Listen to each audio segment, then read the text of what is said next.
it's Mo. It is May 2nd and I have started my April TBR Spin book, so I am still behind. I did read 2 of the TBR Spin books that I was behind on in April, which is awesome, so I caught up to April, and hopefully this is going to be a quick one and I can catch up to May. So if you are unfamiliar with the TBR Spin, it is a super fun booktube game where you pick 12 books at the start of the year off of your TBR, your physical TBR, your audio TBR, your want to read list, etc. And then each month of the year, Jill at the Book Bully or Sarah at Freshly Read Books spin a wheel with prompts on it. Those prompts lead us to pick a book off our stack, and we reduce our TBR 1 book at a time. So the prompts are all different things, and they're very suggestive to lead you that you can definitely pick a book off your stack, but occasionally it requires that you swap out a book from your stack, or the prompt is specifically to swap out a book from your stack.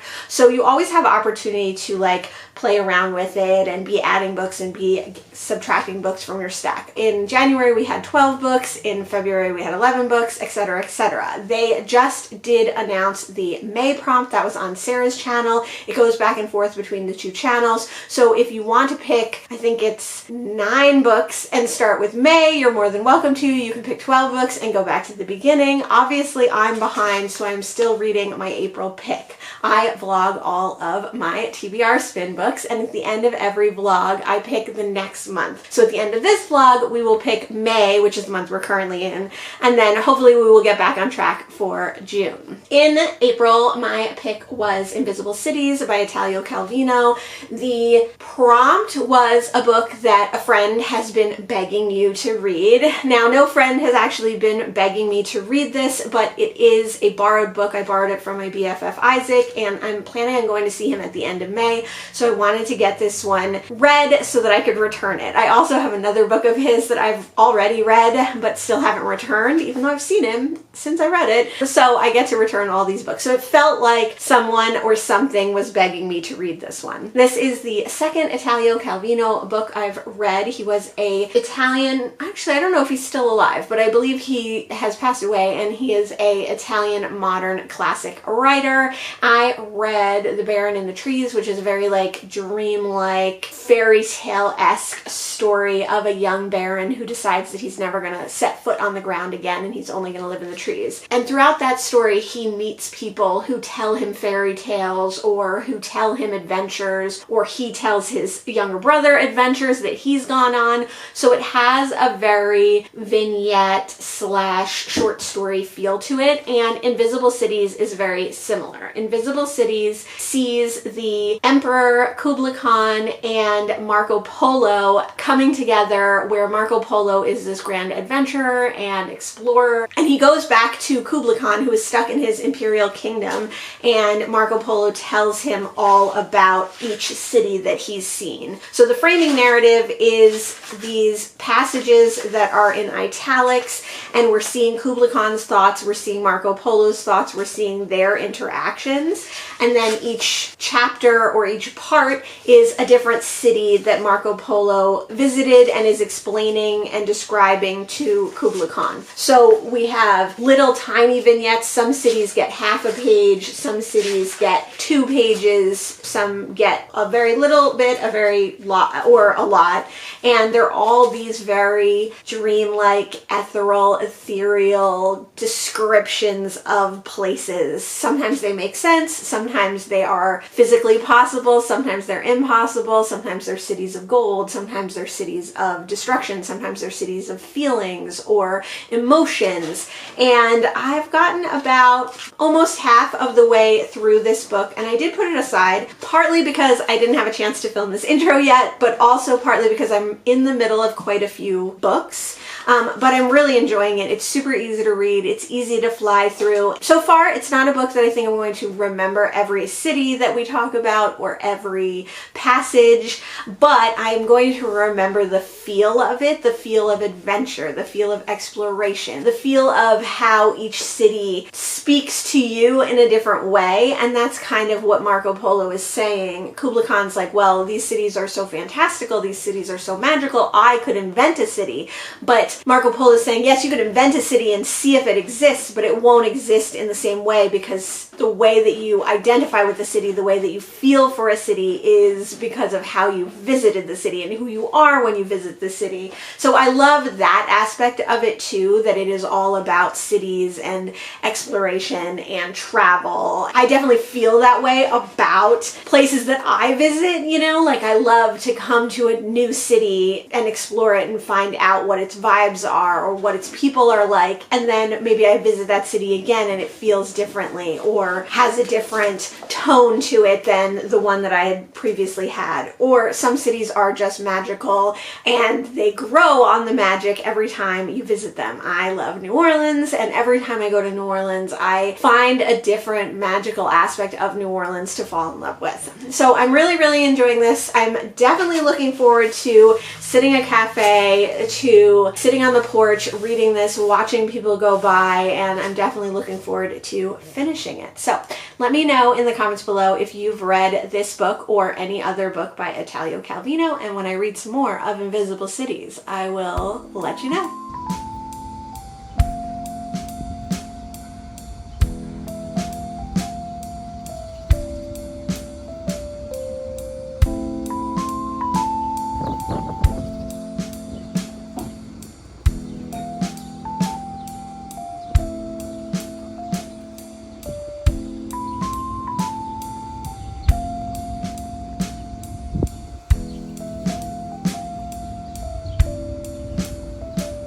It's May 15th and I have finished Invisible Cities by Italo Calvino. I really did enjoy this one. I didn't get to read it like out and about in a city or in a urban setting or in a cafe or anything like that as much as I would have liked, but it was fun to walk around my own city, a very small city, and think about cities, and also to think about the cities that I love visiting. We all know I love New Orleans, and that's a city that came to mind very often when reading this. I also have recently been thinking about different trips that I could take to different places and what cities I would like to see. So this was definitely like an inspiration for that as well, and it felt good to read all about cities and ruminate on cities and think about how you feel with them. So I was super excited to read it. I think that there was probably a lot that I missed or that went over my head or that I didn't quite understand. I'm sure there were like allegories and comparisons in this book. So I'm sure there were like fables or cautionary tales that were contained in this book, but I kind of took it a little bit more at face value, and I really enjoyed just immersing myself into the different ideas of cities and the feelings and thoughts and images that they invoked. So I had a really good time.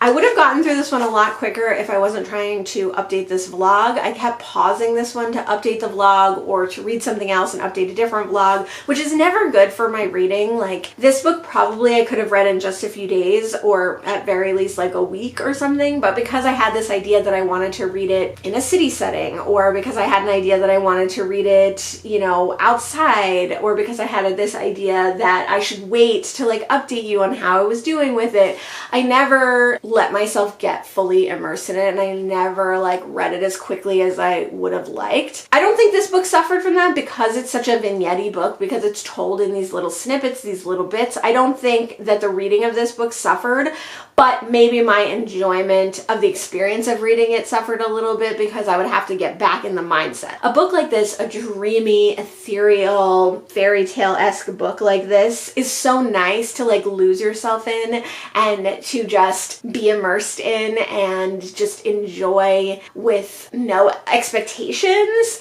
That I would have liked to do that. But I would definitely love to get a physical copy of this. Like I said, it is my best friend's book, and at the end of the month in May, I'm going to be going to visit him and I'm going to be giving it back. If I could find a physical copy of this, I would definitely reread it, and I would definitely love to have it on my shelves. Let me know if you've read Invisible Cities and what you thought of it. And definitely let me know if you have read it. Like, was there something that I missed? Should I have looked more into the like deeper meaning or the allegorical meanings of these stories? You know, should I have looked into the fable aspect of this? What's the word, like parable? The parable of this, you know what I mean? Should I be reading it that way? And if you did, let me know what your thoughts were. So now we have to watch the May prompt of TBR Spin so that we can pick our May book. So let's go watch the May prompt of the TBR Spin, find out what we're going to pick for May, and hopefully I can read it. I still have 15 days, 16 days left in the month. Hopefully I can read the May prompt and get back on track so that we can start picking our books at the very beginning of the month again. Let's go.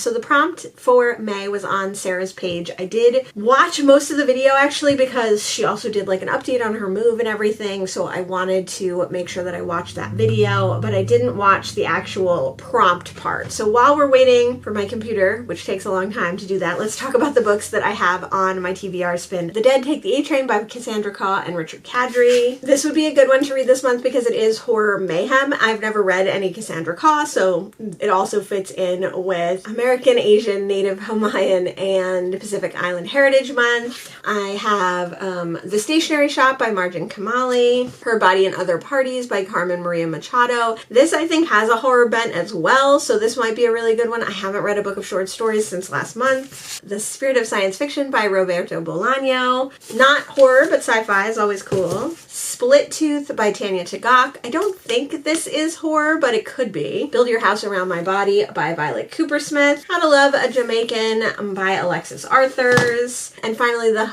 Office of Historical Corrections by Danielle Evans. I'd be happy to read any of these. Like I said, the horror ones might be more appropriate to this month, but I'm sure there's other readathons too. I'm mostly doing horror mayhem and AAPI month. Let's watch Sarah's video. Okay, right at the spin. How exciting. All right.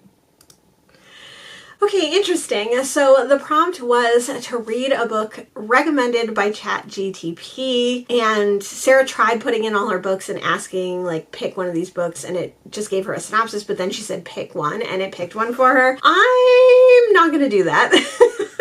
I'm gonna interpret this prompt differently, and I think I'm going to use a random prompt wheel generator to pick out of the books that I want to pick. So it'll still be like a random aspect or a not AI, but like internet aspect to it, but I'm going to narrow it down what books that I think are appropriate for this month and then just put those in. I'm trying to catch up. So I could put Build Your House Around My Body because Violet Coopersmith is a American Asian author. She is from Vietnam. So this is a possibility. Do we think this is horror? This is a possibility. We'll definitely put this one. We'll definitely put this one. We'll definitely put this one. Okay, so I'm going to leave... Oops, we'll definitely put this one. I'm gonna leave out The Stationery Shop, How to Love a Jamaican, and The Office of Historical Corrections this time. Give me a minute, let me make a wheel.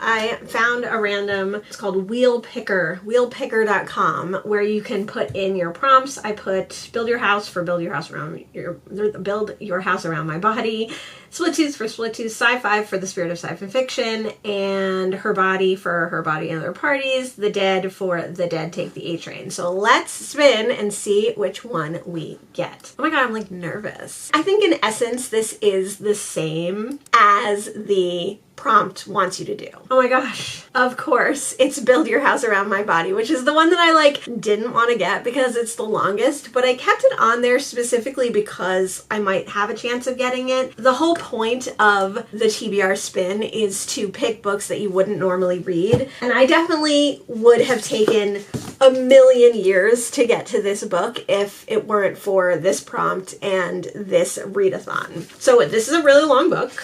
It is 378 pages. I'm currently reading a 370 page book, so it's like, you know, not ideally ideal, but it does look really cool. I actually have no idea what this book is about. I remember it being on some prizes a few years ago, and I remember being interested in it then, and then I found this one, I think at the Goodwill. Yeah, at the Goodwill. It's an old library copy, and it was also from thrift books, so it's been through a lot of hands and had a long journey to get to me. It looks like it's dual timeline. Okay, this is not what I expected to be reading this month. We'll see if this one keeps me on track and I can finish this by the end of May, or if it derails me again and we still have to keep pushing these TBR Spin vlogs back and back and back. Let me know if you've read Build Your House Around My Body. Let me know which book you would have picked if you were the person who picked for me. Ooh, there's a map. That's fun. I love that. It looks like there's also a list of characters. So I don't know, is that a good sign or a bad sign? Oh my god, there's a lot of maps. Okay, I'm getting excited. This is exciting. Let's just see what happens. Thank you so much for joining me in this video. Let me know if you're participating in the TBR Spin and what you got for May, if you've already read it, if you're currently reading it, if you're behind like I am. And I will see you back here with another TBR Spin vlog once I've started reading Build Your House Around My Body by Violet Coopersmith. Thanks so much for joining me today, and I'll see you in the next one. Bye!